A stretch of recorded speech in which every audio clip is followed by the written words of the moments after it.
Unrestrained desires can scorch the soul, leading it towards destruction.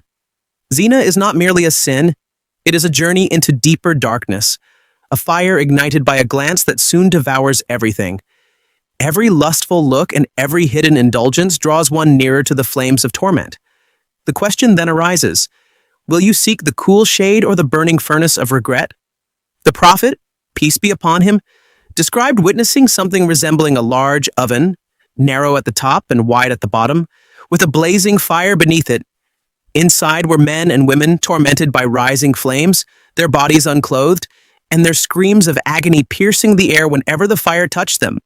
When the Prophet, peace be upon him, inquired about these people, the angels replied that they were the adulterers being punished for their actions.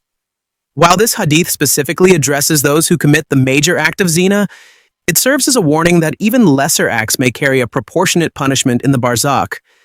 It is frighteningly easy to slip from small transgressions into full-blown sin, and the danger lies in this gradual descent. The imagery of heat and fire is deeply associated with zina, beginning with the internal fire of desire.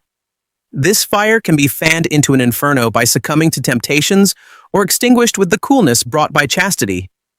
The Prophet, peace be upon him, linked chastity with shade and coolness, highlighting it in the famous hadith about the 7 individuals who will be shaded by Allah when no other shade exists.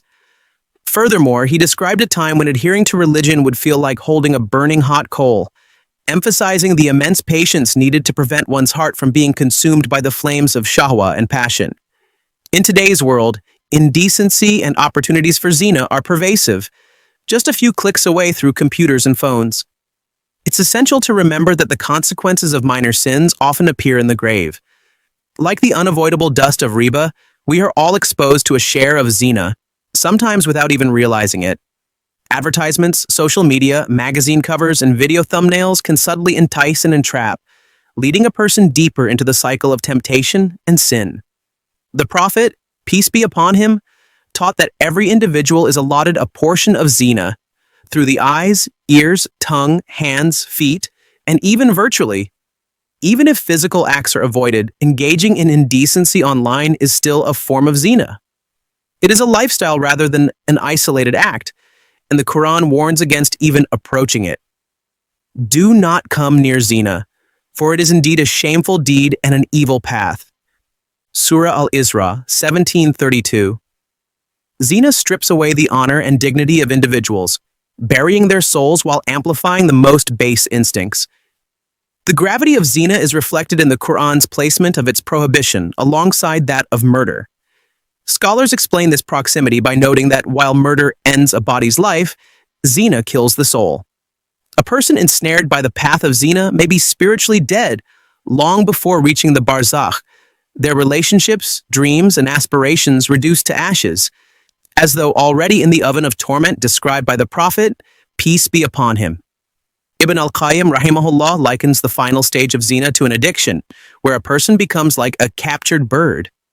This devastating outcome begins with a single poisoned glance, a weapon of shaitan launched into the heart. Hence, the Qur'an commands both men and women to lower their gaze.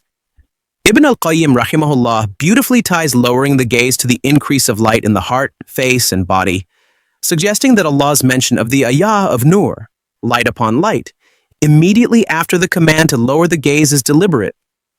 Those who guard their gaze avoid the darkness of zina and are blessed with divine light, carrying it into the barzakh and ultimately the day of judgment. Consider the stark difference, the oppressive heat and darkness of a grave like an oven versus the cool, illuminated garden that awaits the chaste. For those trapped in the darkness of zina, hope remains. Every effort to resist and conquer these desires strengthens the light within, making it shine brighter.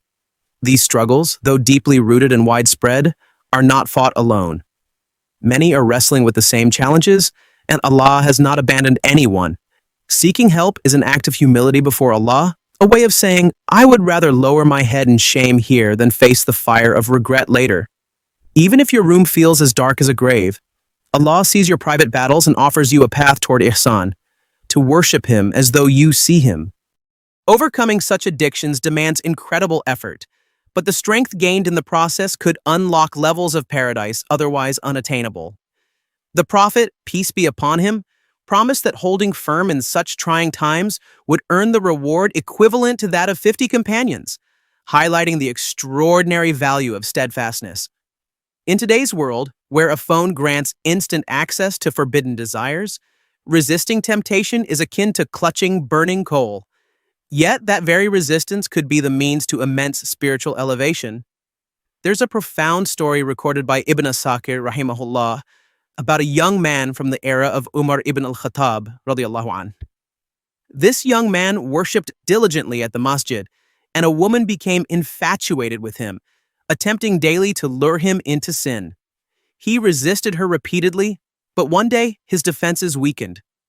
As he approached her home, he recalled the verse, "Indeed, those who fear Allah, when touched by an impulse from shaitan, remember Allah and regain clear sight." Surah Al-A'raf 7-201. Upon reciting this verse, he fell unconscious at her door and later passed away while repeatedly uttering it. When Umar radiallahu anhu learned of this, he was deeply moved.